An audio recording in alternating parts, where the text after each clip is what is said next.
Recording studio Samastipur Sheikhpura. छोड़ दलिया गे छौड़ी बेचे ले तोरिया, छोड़ दलिया गे छौड़ी बेचे ले तोरिया। तब न गेलियो गे छौड़ी टेम्पू के खलसिया, तब न गेलियो गे छौड़ी टेम्पू के खलसिया। रहोइयो बनैले अपन पागला के बेसिया, रहोइयो बनैले अपन पागला के बेसिया।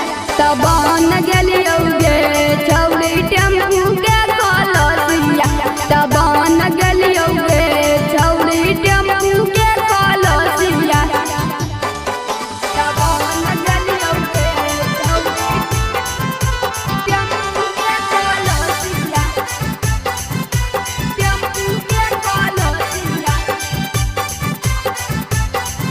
तब न गेलियो गे छौड़ी टेम्पू के खलसिया,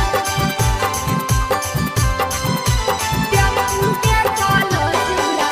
पेट भरे चलते हम काम ऐसन कैलियो, छोड़ के गेली जब से हमरा फलत नहीं पैलियो। हे गे पेट भरे चलते हम काम ऐसन कैलियो, छोड़ के गेली जब से हमरा फलत नहीं पैलियो। दिलावा में मारनी छौड़ी ओइसन छुरिया, दिलावा में मारनी छौड़ी ओइसन छुरिया।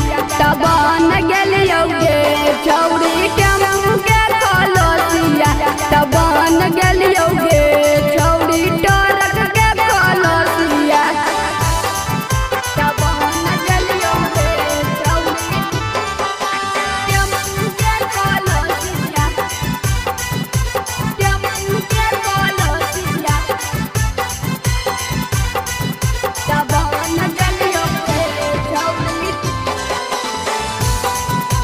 टेम्पू के खलसिया, टेम्पू के खलसिया। चला रहियो टेम्पू हम मेहुस से खपूरा, गायक बने के सपना कहीं अधूरा। हे गे चला रहियो टेम्पू हम मेहुस से खपूरा, गायक बने के सपना कहीं अधूरा।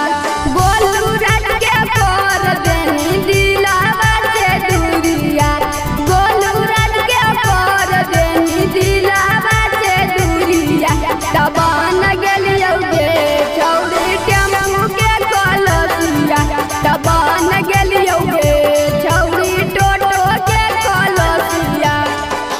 presented by Maghi Films।